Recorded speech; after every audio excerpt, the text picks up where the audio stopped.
pagi dan salam sejahtera untuk kita semua.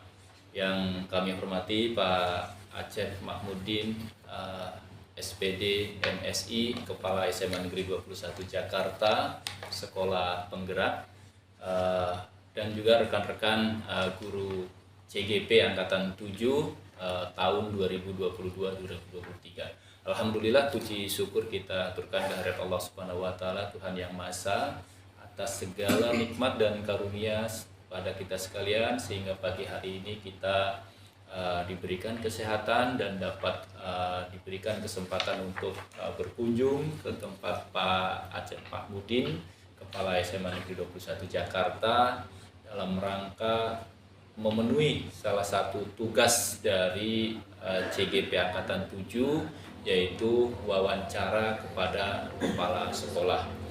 Alhamdulillah Pak Acep, kami memang sengaja memilih kepala sekolah penggerak karena tentu kurikulum merdeka dengan sekolah penggerak ini berjalan beriringan, di mana sekolah penggerak adalah merupakan sekolah yang menjadi pionir untuk pelaksanaan kurikulum penggerak ini.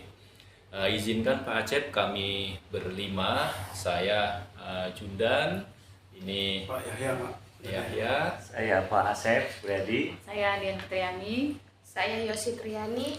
ya kami ingin mewawancara Bapak terkait dengan bagaimana Bapak selaku kepala sekolah mengambil keputusan ketika keputusan yang harus diambil itu dalam posisi yang sangat dilematik atau dilema etika. Untuk itu pertanyaan pertama tentu akan dimulai dari, silakan. Terima kasih Pak Jundan. Pertanyaan pertama ya Pak ya. Selama ini bagaimana Bapak dapat mengidentifikasi kasus-kasus yang merupakan dilema etika atau bujukan moral? Ya, pertama kita punya perkenalkan dulu ya, saya Acep Mahmudin, Kepala SMA 21 Jakarta. Yang tadi disampaikan SMA 21 adalah sekolah penggerak, dan kebetulan saya juga saat ini sedang diberikan amanah sebagai Ketua MKKS SMA DKI Jakarta. Baik, terkait dengan pertanyaan pertama tadi, sekolah itu kan punya aturan main ya, ada SOP yang kita miliki, yang kita sepakati, di mana SOP itu seluruhnya dibuat oleh warga sekolah, kemudian dikawal atau dilaksanakan oleh warga sekolah, dan tentu dievaluasi juga oleh warga sekolah. Siapa itu warga sekolah? Mulai dari kepala sekolah, guru, tenaga kependidikan, kemudian orang tua siswa, dan tentu siswa yang ada di sekolah yang bersangkutan. Nah, kita mengidentifikasi dengan hal-hal yang terkait apa yang ada di sekolah ini. Misalnya terkait dengan tata tertib. Nah, apa saja yang boleh, apa saja yang dilarang gitu ya. Misalnya bagaimana dengan aturan penggunaan pakaian. Kemudian yang kedua, bagaimana dengan hal-hal sanksi dan seterusnya atas pelanggaran yang dilakukan. Nah, jadi kita mengidentifikasi itu. Kemudian jenis kegiatan kita, misalkan ekskulnya apa saja yang ada di sekolah ini, ya. Nah, itu perlu kita rumuskan, karena kalau tidak nanti dalam jumlah yang tidak tertentu, kemudian tidak ada kesepakatan apa-apa, mereka mengusulkan itu semua. Nah, kalau itu yang terjadi, tentu kita nanti akan kewalahan ya dalam mengelola sekolah itu. Saya kira itu. Ya, baik. Terima kasih. Saya melanjutkan pertanyaan berikutnya, Bapak. Selama ini, bagaimana Bapak menjalankan pengambilan keputusan di sekolah, terutama untuk kasus-kasus di mana ada dua kepentingan yang sama-sama benar atau sama-sama mengandung nilai kebajikan seperti itu? Nah, ini yang perlunya ada tim kerja ya, teamwork itu. Yang pertama kan di sekolah ini ada wakil kepala sekolah yang membidangi dari masing-masing jenis kehususan permasalahan yang dikawalnya ya. Ada bidang kurikulum, ada bidang kesiswaan, kemudian ada bidang sarana prasarana dan humas. Nah, kemudian pada saat kita ketemu sebuah masalah, tentu secara berjenjang harus kita diskusikan. Misal informasi dari pembina OSIS misalnya ya, terkait dengan sebuah pelanggaran. Nah, begitu apalagi ini pelanggarannya misalnya kasusnya agak berat ya. Contoh misalnya penyalahgunaan narkoba ya, atau hal lain lah yang agak berat itu. Nah, kemudian pastinya begitu ada pelanggaran dari siswa, maka pembina OSIS melaporkan kepada biasanya ya kepada kepala sekolah misalnya atau kepada wakil bidang kesiswaan. Nah, maka saya sebagai kepala sekolah itu akan mengundang ya, tentu yang pertama kita undang wakil kesiswaan terlebih dahulu kalau ini kaitannya dengan pelanggaran tata tertib. Nah, kemudian setelah kita paham seperti apa, baru kita bawa ke tingkat yang lebih tinggi, para wakil kita kumpulkan. Kalau cukup di sana, maka kita putuskan itu. Tapi kalau ternyata harus lebih besar, misalnya ada konversi kasus ya, kita melibatkan dari bimbingan karir, dari wali kelas, maka mereka akan kita ajak bicara. Sehingga apa yang akan kita putuskan itu tentu sudah diketahui oleh semua, termasuk yang ada di tataran pengambil keputusan. Seperti itu. Ya, baik Pak. Menyambung dari pertanyaan-pertanyaan tadi, langkah-langkah atau prosedur seperti apa yang biasanya Bapak lakukan Pak, selama ini? Ya, pertama kita mengidentifikasi dulu ya jenis permasalahan ini apa. Tadi saya sampaikan kalau itu terkait dengan akademik misalnya tentang kenaikan kelas, tentang bagaimana struktur kurikulum gitu ya, tentang apa pembagian tugas. Nah, itu kita ajak wakil bidang kurikulum biasanya. Nah, kita coba identifikasi, kita bikin analisis seperti apa gitu kan sehingga pendistribusian saat jam mengajar misalnya nanti pas. Kalau ada masalah, lalu kira-kira seperti apa penyelesaiannya. Misal kalau jamnya itu terlalu sedikit gitu ya, maka kan harus ada penyelesaian lain selain kewajiban mengajar 24-40 jam misalnya. Kalau itu sudah dipenuhi, ternyata masih ada yang kurang, berarti kita lagi menginventarisir lagi apa kira-kira yang bisa disisipkan nanti untuk menutupi itu. Itu kalau kaitannya dengan kurikulum. Seperti juga demikian tadi saya pikir langkah-langkah tadi dengan mengidentifikasi, kemudian kita mencari langkah-langkah solusi seperti apa. Lakukan analisis yang tepat ya dari solusi yang kita minta tadi. Saya kira itu. Baik Pak. Kemudian dari saya nih Pak untuk pertanyaan berikutnya, menurut Pak Acep nih Pak, hal-hal apa saja yang selama ini menurut Bapak dianggap efektif Pak dalam pengambilan keputusan pada kasus-kasus dilema etika. Dilema etika ini bisa misal di sini kami memberikan beberapa contoh, ada kasus dilema privasi siswa, kemudian kasus dilema penilaian, kemudian kasus dilema kode etik guru Pak. Misalkan kode etik guru artinya ada yang guru yang mematuhi kode etik secara profesional yang kemudian melaporkan ada guru yang melanggar kode etik gitu. Kemudian ada dilema pelanggaran kebijakan sekolah. Nah, itu menurut Bapak hal-hal yang selama ini Bapak anggap efektif dalam pengambilan keputusan pada kasus tersebut gimana Pak? Kalau saya lebih condong win-win solution seperti apa ya. Jadi iya betul, jangan pernah kita selalu menghukum ya tanpa ada solusi. kemudian juga kita selidiki sebenarnya masalahnya apa yang terlihat saja atau gimana. Ya, tadi misalkan ada contoh, paling tidak 2 contoh lah. Misalnya ada guru yang sering terlambat. Ya, kita kalau bawaan emosi kita, tentu kita ingin memberikan teguran. Ya, kalau perlu langsung teguran 1, teguran 2 dan seterusnya. Tapi tahukah kita misalnya pada saat itu sebenarnya seperti apa? Ya. Kalau memang karena malas, ya tentu nanti seperti apa iniannya ya, jenis punishment yang kita berikan. Tapi kalau misalnya dia rumahnya jauh, ya kan, kemudian mungkin ketiadaan ongkos, walaupun mustahil ya, tapi bagi guru-guru yang honorer yang lain yang kita tahu, ya tidak mustahil hal terjadi seperti itu.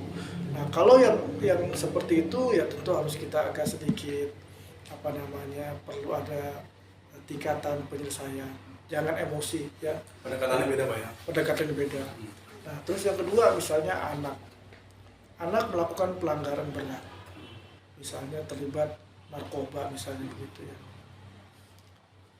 Kalau lihat dari sanksi sangat jelas anak itu harus diapakan? Dikeluarkan karena kesepakatan itu sudah kita sampaikan kepada orang tua. Nah, tapi apakah kita hukum sampai sedemikian beratnya ya tanpa ada solusi ya. Nah, kenapa dia sampai menjadi pecandu narkoba? Kan juga harus kita cari seperti apa.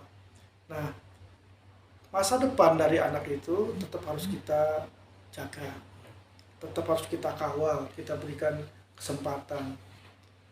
Pernah saya kejadian ada satu anak, tapi tidak di sekolah ini ya, udah beberapa tahun yang lalu, menjelang ujian nasional sekitar bulan Mei gitu, bulan Maret itu ternyata ada anak yang melakukan pelanggaran dan tertangkap tangan ya, OTT lah dalam sebuah kita ngadain razia gitu ya di kelas. Nah, kemudian begitu kita tangkap ternyata terbukti, orang tua kita undang, apa yang terjadi ya, tentu bisa dibayangkan. Begitu kita sudah lengkap ininya, orang tua itu marah-marah semua. Jadi bukan minta maaf dan seterusnya, tapi yang pertama adalah reaksinya pasti marah. Padahal kita belum menyampaikan bahwa ini akan kita keluarkan, cuma kita sampaikan bahwa ditemuan kayak gini-gini, harus tertulis. Sampai dari pihak RW, dari pihak kelurahan, ya datang ramai-ramai ke sekolah. Setelah tahu anak ini akan diberikan sanksi, dikeluarkan.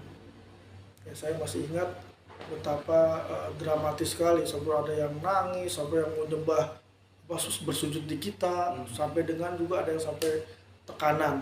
Saya orang sini, sekolah rumah saya nempel dengan sekolah ini. Saya jaminannya Pak, anak ini anak baik. Ya, tapi faktanya memang terlihat. Nah, kemudian begitu kita selidiki lebih lanjut, ternyata anak ini korban yang kebetulan orang tuanya bukan tidak serumah, rumah itu sedang dibetulin, kemudian dia kontrak. Nah, kontraknya ini dia bersama kakaknya yang sedang kuliah. Nah, jadi ternyata kakaknya itu membawa teman kuliahnya untuk pesta narkoba di situ. Jadi anak ini malah jadi korban kan. Ya, begitu kita kasih tahu, ternyata orang tuanya malah berbalik terima kasih. Saya bilang beruntung ini anak tertangkap, bukan cuma dia tapi kakaknya pun. Ya mudah-mudahan bisa, apalagi kalau misalkan ini kita laporkan ke kepolisian, bukan cuma sekedar anak yang tidak sekolah, tapi akan ada risiko lain. Nah, akhirnya itu anak kita keluarkan. Tapi pada saat yang sama kita juga mencari sekolah yang bisa menampung itu dengan catatan, dan ini paling berat sebenarnya buat kita juga. Jadi jaminannya lah kita. Pak, apalagi kita kan sekolah negeri ya, pastinya kalau negeri lagi kan susah. Iya. Waktu itu pasti ke swasta. Ada apa nih Pak anak? Enggak ada apa-apa. Kita nggak cerita bahwa dia pernah itu. Pasti ini anak ada masalah dan ya apa boleh juga sekolah harus mengambil langkah seperti ini. Tapi jaminannya saya dan para guru di sini, saya yakin anak ini bisa selesai di sekolah bapak atau sekolah ibu yang akan dia hadir di dalamnya nanti melanjutkan di situ. Berat itu kita ngomongin, meyakinkan, tetapi akhirnya orang tua juga senang.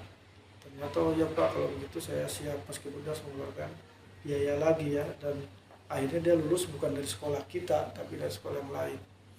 Nah ini dampaknya apa? Dalam beberapa waktu setelah kelulusan sudah lama, ternyata anak ini juga masih suka komunikasi ke sekolah. Nah, ini itu jadi hidup solusi kita. Jadi memang berat gitu ya pada saat kita melakukan keputusan, tetapi tetap harus ada solusi, win-win solution tadi. Gitu. Baik, terima kasih Pak Acep. Jadi kalau boleh digarisbawahi, langkah terefektif adalah win-win solution gitu Pak ya. Saya melanjutkan pertanyaan Pak Yahya, Pak Acep. Hal-hal apa nih yang selama ini Bapak anggap merupakan tantangan nih dalam pengambilan keputusan, terutama keputusan pada kasus-kasus dilema etika, Pak? Ya. Yang paling terlihat tentu ada pertentangan batin ya antar kita ya, itu tadi. Jadi sebenarnya kita kalau mengikuti hati nurani pengennya begini gitu kan ya, karena sangat jelas. Tetapi pada sisi yang lain ya tadi kita melihat masa depan anak misalnya, atau tadi ada kasus kalau guru ya tentu kita lihat kenapa masalahnya itu. Dan dilalahnya ini kan tidak mungkin kita ceritakan ini kepada semua. Nah, kan apalagi kalau hal yang sangat mendasar, biarlah ini ditelan sendiri. Nah, sehingga kita harus komunikasikan dengan yang lain dengan cara yang berbeda gitu ya. Penyampaiannya itu tantangannya.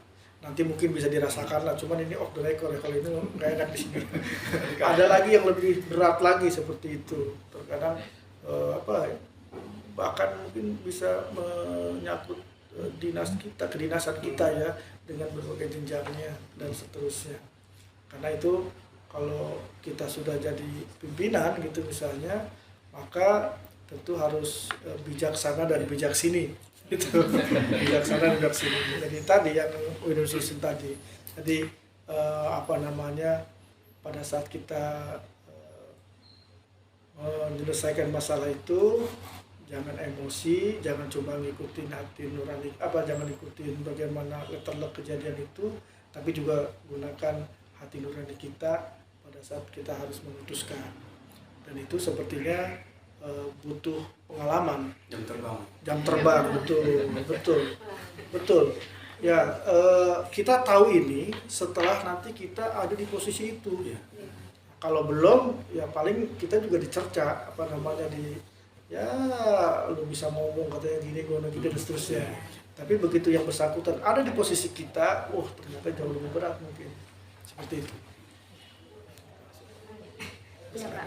Jadi memang ada pertentangan batin ya Pak ya, tantangannya. Oke Pak, selanjutnya tadi kan Bapak juga katakan mengenai ada yang guru yang sering terlambat, terus kasus narkoba, ya, seperti itu ya Pak ya. Nah, apakah itu ada jadwal tertentu Pak untuk dalam penyelesaiannya, atau saat itu juga Bapak selesaikan seperti itu untuk hal-hal seperti itu? Kemudian jika memang ada jadwal atau saat itu juga bentuk atau prosedur yang dijalankan seperti apa Pak? Ya, sebagai manusia tentu kita ada insting dan refleks gitu ya. Kejadian yang katakanlah mengagetkan, terus kemudian perlu penanganan cepat, bahkan mungkin hitungannya bukan lagi hitungan hari, hitungan jam harus diselesaikan. Kalau tidak ya gimana gitu kan. Nah, berakibat fatal, berisiko gitu. Nah, kalau untuk hal yang seperti ini ya kita harus segera, nggak perlu lagi tanya-tanya macam-macam. Saya pernah kejadian ada anak yang tawuran. Nah, ini kasus yang ini ya, yang insidental, yang instan begitu. Kita sudah di sekolah itu sampai jam 5 sore. Kemudian begitu menjelang maghrib baru kita pulang. Sampai di perjalanan masih di tol itu tiba-tiba dari keamanan telepon. Ada anak yang sepertinya diduga belum ketangkap. Baru diduga anak akan ada terjadi pengumpulan pelajar yang diduga akan melakukan penyerangan ke sekolah lain. Nah, apa yang harus saya lakukan? Nah, saya tanya di situ. Itu tentu katakanlah ini misalkan ya, yang terkini sedang ada lomba basket itu ya kemarin mendengar ya. Nah, begitu penanggung jawabnya siapa nih? Langsung kita telepon kan, Ibu, betul ada informasi ini, kemudian bukan dia yang melaporkan kan? Oh iya, terus posisi Ibu di mana? Di sini. Apa yang sudah dilakukan? Nah, kita pantau seperti itu. Oh kami kayak gini. Oke, siapa saja yang ada di sana, gurunya atau orang tua atau siapa, disebutin satu-satu. Nah pada saat terlihat, misalkan ada juga orang tua yang aparat, ya kita agak aman, lumayan aman nih, nggak terlalu besar, karena kita di tol masalahnya. Terus begitu kita keluar tol, masalahnya apakah sudah selesai, perlukah saya hadir ke lokasi? Nah, ternyata dia dengan orang tua yang kebetulan satu angkatan, satunya Polri. Cukup Pak, sudah kami tangani dengan baik, alhamdulillah. Kirim foto-fotonya ke guru kita, tolong kirim foto-fotonya. Kirim dari foto dan video. Aduh, kita bayangkan itu anak-anak ya. Jadi selesai acara resmi, sempet-sempetnya mau tawuran misalnya, maka itu kan insidental dan itu butuh kecepatan. Nah, saya juga tidak cuma sekedar bertanya. Ya, kita terus monitor. Kemudian ada guru yang berada rumahnya berdekatan dengan lokasi, maka kita perintahkan tolong dibantu ya Pak, itu ada kejadian, silakan segera ke lokasi, siap ya, khususnya para pembina itu nanti bisa 3 bisa 4 orang. Nah, itu kalau kaitannya dengan yang sifatnya insidental yang segera. Nah kalau yang butuh penanganan panjang, tentu harus kita bikin jadwal ya. Misalnya ada guru yang sering tidak masuk ya, terus yang kedua ngajarnya juga nggak enak, ada komplain dari siswa dan orang tua. Nah ini kan nggak bisa langsung, wah misalnya ibu termasuk yang dilaporkan, langsung kita secara emosional terkaget langsung saya panggil, saya wawancara, nggak mungkin. Nah, kita bikin jadwal kira-kira supaya agak kelihatan banget nih untuk umum, kita bikin supervisi atau apalah namanya gitu kan. Pak supervisinya bukan sekarang, nggak apa-apa, suka-suka saya kan, saya pengen lihat gitu kan, tapi jangan mengarah ke yang kita tunjuk supaya nggak terlalu kelihatan. Hari ini saya mau supervisi 3 orang ini, padahal yang dituju adalah ini misalnya. Kita lihat tuh, selesai itu ya baru kita ajak ngobrol, refleksi gitu ya. Nggak usah ya, nanti kan situ kelihatan mana yang ada persiapan ya kan, misalnya modul ajar dan seterusnya itu kan, mana yang asal-asal tampil aja. Oh jangan-jangan seragam semuanya asal tampil, malah jadi itu temuan baru gitu kan. Iya. Kirain tadi kita berharap ada 3 model gitu, ternyata yang ditemukan satu model semuanya sama tanpa persiapan. Oh berarti di sekolah ini misalnya kita butuh informasi awal, karena kalau dianggap mendadak ya seperti itu kondisinya. Setelah itu gimana tuh? Kita punya catatan kecil ya, misalnya dari mulai, mungkin kalau perlu bukan sekedar tampilan dia di materi kelas, tapi bagaimana dia performa dia, pakaian dia dan seterusnya. Kenapa? Karena biasanya kalau yang malas-malas itu kan harus banyak dalilnya. Kalau cuma satu dua apa referensinya kurang ini. Nah, kita itu. Nah, kemudian apakah setelah kita supervisi langsung kita undang tiga-tiganya atau satu? Ya tidak. Kita bersabar lah bikin jadwal gitu. Jadi setelah kita agendakan, misalnya apa tuh tadi kita lihat ya, mau cek nih perangkat pembelajarannya. Berikutnya lagi apalagi. Nah, kalau udah ketahuan banget ternyata ini guru nggak siap misalnya, barulah kita. Kalau saya lebih senang dengan cara humanis ya, tetap tidak perlu pakai kedinasan lah. Kedinasan itu yang paling akhir. Jadi kita humanis, ente gimana sih ngajarnya nih, emang selama ini begini doang nih misalnya, nggak ada persiapan apa-apa. Kok kayaknya sering banget izin ya, mana sih, atau memang jadwalnya penuh ya, ada kegiatan lain, mengisi ceramah, ngisi apa di tempat lain misalnya gitu kan. Kalau dia punya hati nurani ya mudah-mudahan sih ini, tapi kalau dablek ya tetap aja.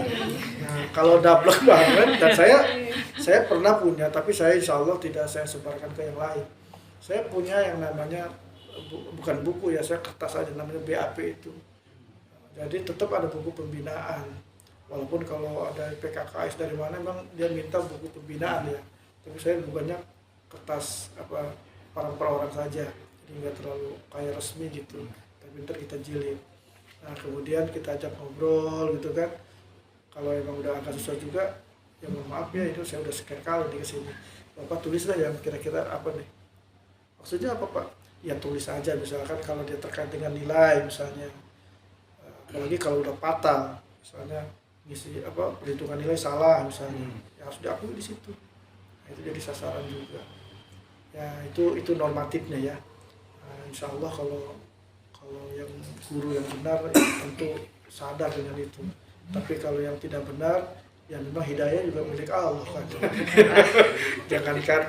jangankan kita, ya kan, pamannya Nabi aja juga kan nggak bisa masuk Islam kan. Innallaha la yahdi man ahbabta walakinallaha yahdi man yasha. Sama dengan guru juga begitu, dengan teknik juga begitu. Yang penting kita tidak lelah ya. Tetap berikhtiar sampai pada titik maksimal. Kalau hasilnya ya tentu serahkan sajalah kepada Allah gitu, kepada Tuhan Yang Maha Kuasa. Saya kira itu. Kalau dengar dari cerita Bapak gitu ya, jam terbangnya menurut kami sudah sangat tinggi gitu. Iya nggak sih? Jadi terus juga cara pengambilan keputusannya ini tadi saya garis bawahi humanis gitu ya. Artinya kan banyak hal yang Bapak pertimbangkan gitu ya, sehingga mendapatkan win-win solution dari setiap permasalahan yang ada. Nah, yang mau saya tanyakan berikutnya, ada nggak seseorang gitu atau faktor-faktor yang membuat Bapak itu terbantu untuk menyelesaikan permasalahan-permasalahan tersebut? Oh pasti ada ya, karena memang background kita ya, masa lalu kita juga kadang-kadang membuat keputusan kita itu lebih mendalam ke kita sendiri, terinternalisasi kali kalau bahasa premannya gitu ya. Nah, saya kebetulan sudah mengajar total sampai sekarang kan 31 tahun. Kemudian gurunya 21, sementara kepala sekolah ini tahun ke-10. Ya, memang kalau kita terlalu kedinasan terus capek sebenarnya. Karena memimpin sekolah itu kan seni, ya, seni berbagi, kita mendelegasikan, jangan one man show. Ya. Kalau one man show ada sih kepala sekolah yang pengennya semua saya gitu kan. Kalau perlu juga kita bisa berbagi habis dengan teman-teman wakil, teman-teman staf gitu ya. Karena kita memang sistemnya pohon faktor gitu ya. Jadi ya tentu saya lebih dekat ke para wakil dan Kasubag TU gitu ya. Nah, tinggal mereka yang menerjemahkan apa yang bisa kita lakukan dari sana. Nah, terkait dengan tadi apakah ada, ya pastinya ada lah orang-orang yang mempengaruhi kita ya. Ya siapa yang mempengaruhi itu? Ya itu orang-orang terdekat tadi. Kalau di sekolah, kalau di rumah mungkin ya mau tidak mau kan jenderal juga kalahnya sama istri jenderal. Takutnya. Tapi bukan berarti kepala sekolah kalahnya sama istri kepala sekolah, bukan ya. Bukan dibawa ke Iya.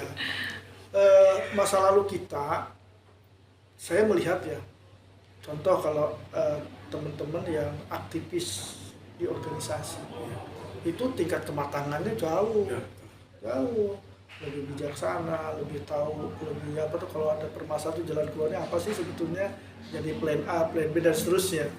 Tapi kalau dari awal misalkan hanya kuliah saja, hanya belajar saja, dan ternyata di sekolah juga hanya apa tuh namanya, hanya datang, ngajar, pulang. Begitu ikut tes guru penggerak lulus, misalnya gitu kan. Tidak ada pengalaman sama sekali. Udah gitu waktu di SMA-nya juga anak mami diantar jemput dan seterusnya. Gimana dia menghadapi permasalahan? Ya memang kayaknya kita bakalan kuat, dan itu terasanya setelah kita ada di posisi itu ya. Saya kebetulan Allah takdirkan 10 bersaudara. 10 bersaudara, saya anak kedua, kakak saya itu di Cianjur dari kecil. Nah, saya ditinggal orang tua itu 1 bulan menjelang saya nikah.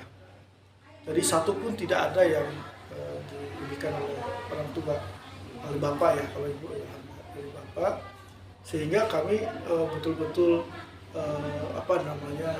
kerja keras lah gitu ya. Itu kayak cerita di sinetron sebetulnya. Tapi saya ngalami nyemir sepatu, saya ngalami jualan koran dari bus ke bus gitu.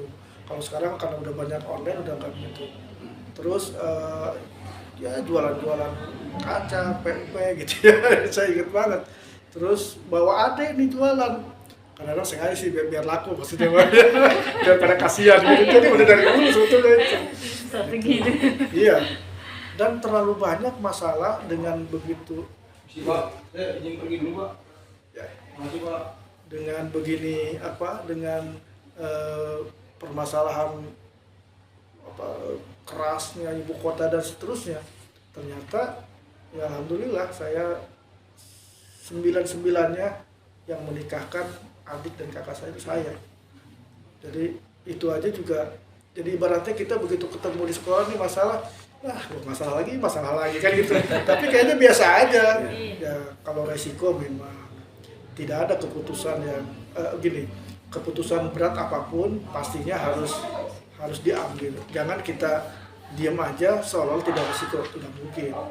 Pasti ada resiko, dan keberanian mengambil resiko baik benar maupun salahnya ya tentu sebuah tindakan yang kalau saya tindakan yang tepat, yang benar gitu ya, daripada tidak berbuat sama sekali. Nah jadi apalagi ya, mohon maaf nih kalau terkait dengan keuangan, dengan lain-lain.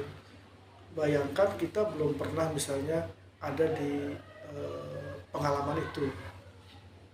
Kita mungkin lebih banyak pedagogis ya, mengajar konten materi dan seterusnya. Tiba-tiba jadi kepala sekolah, kita harus ngurus RKAS, harus ngurus ARKAS. Kita harus paham bagaimana komponen-komponen yang ada. Belum lagi resikonya bisa jadi TGR. Kalau cuma puluhan juta, ratusan juta, dan bahkan masuk penjara mungkin sekarang ini. Nah, kalau kita niat bismillah kemudian itu terjadi, ya sudah, itu mungkin kepada Allah, takdir Allah. Tapi kita tetap berikhtiar. Syukur-syukur kita dijauhkan dari hal yang seperti itu. Meskipun pasti ya semua yang pernah jadi kepala sekolah pasti mengalami goncangan itu. Jadi bukan cuma masalah akademik, kesiswaan, termasuk sekarang itu masalah keuangan.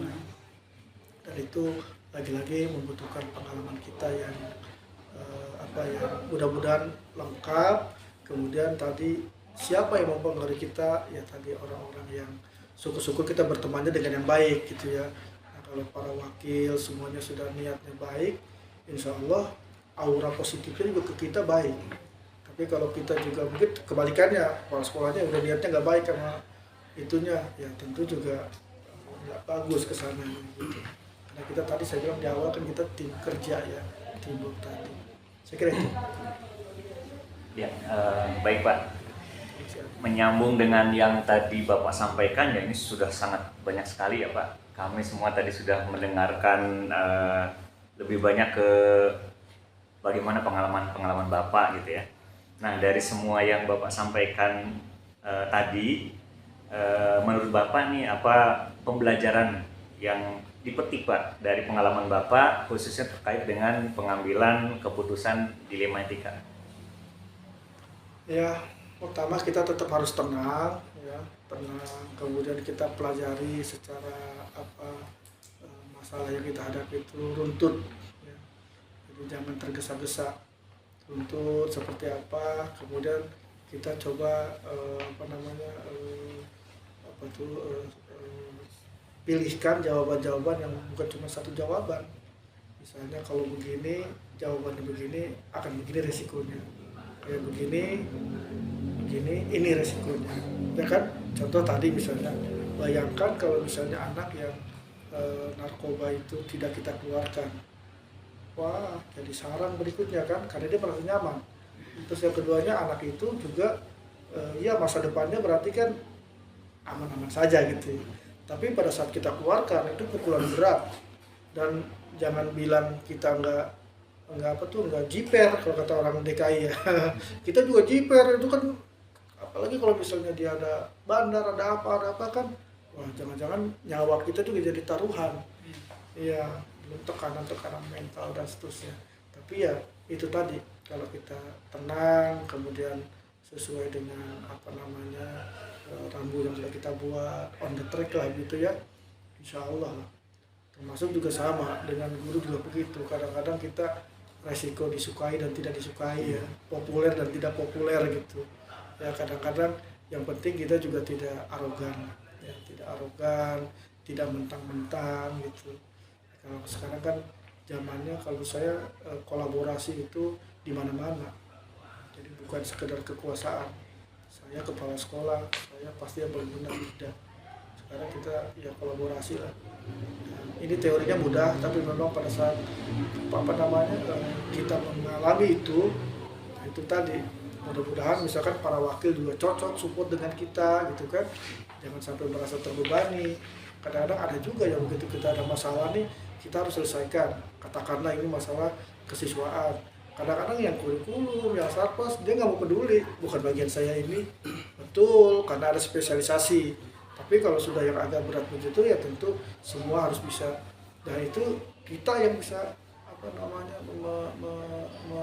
menggelitik ya teman-teman tadi untuk ikut bersama dengan kita gitu.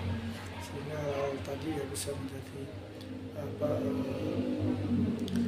support bagi kita dalam mengambil keputusan. Saya kira itu. Baik Pak, terakhir Pak, ini alhamdulillah selesai semua pertanyaan Pak. Jadi kami Angkatan 7 CGP, terima kasih nih Pak, sudah Bapak menyediakan waktu, kita sudah bisa terbantu dalam menyelesaikan tugas di LNS Pak. Kemudian saya menanti nih Pak, kalau Pak Asep menulis biografi pengalaman yang luar biasa, saya mau baca kalau kopi di buku. Terus kemudian terima kasih juga sharing Bapak yang luar biasa, banyak yang bisa kita jadikan praktik baik, insight yang sangat luar biasa buat kami semua. Dan ini jadi ilmu yang menurut saya luar biasa Pak. Dan saya udah tahu lah Pak Asep dulu, Pak Asep tuh gimana gitu dari 102 Pak. Udah tenar sama Pak Asep. Oh, tenar. Saya unik Pak, kalau ketemu Bapak di MGP, senior yang ketika saya masuk, misalnya saya udah nyampe nih Pak yang lagi di MGP, itu Pak Acep tuh nyontohin buat praktik baik saya tuh, sama Pak Acep tuh salamin semua, gitu kemudian tuh, salamin, jarang sih kayak gitu. Pak Acep, Bu Fauro, tuh, Pak Heri yang luar biasa itu. Jadi banyak hal-hal yang inspiratif yang kalau saya sih memang dari awal Pak Acep ini Pak, saya nanti coba ke Pak Acep ya siap, udah gini tuh Pak Acep deh. Ya pas ngeliat Bapak biografinya udah diamanahin beban yang sangat luar biasa di tingkat DKI, mudah bisa alhamdulillah dibalas Pak. Itu, dan terima kasih Pak yang Bapak berikan, karakter yang sangat luar biasa, dan tadi yang saya katakan ini jadi inspirasi kami semua, dan mudah-mudahan kami kita nothing tulus aja nih Pak, kita ngikutin pelatihan, mungkin nggak ada tadi ngaling ini mau ngapain gitu ya, tapi dengan berbincang dengan Bapak jadi tambah semangat. Mudah-mudahan dengan walaupun sampai Juli kemudian ya Pak Juni, sampai Juli Pak ya Allah, Oktober, November, Desember, saya pikir Januari, Februari off ya, lanjut Februari Pak, Februari, Maret, April, Mei, Juli Pak. 9 bulan bayi udah lahir kan? Dari hamilan udah lahiran Pak. Terima kasih atas waktu dan kesempatan kami untuk bisa berbincang dan berdiskusi yang sangat luar biasa ini. Sekian dari kami Pak. Assalamualaikum warahmatullahi wabarakatuh. Waalaikumsalam.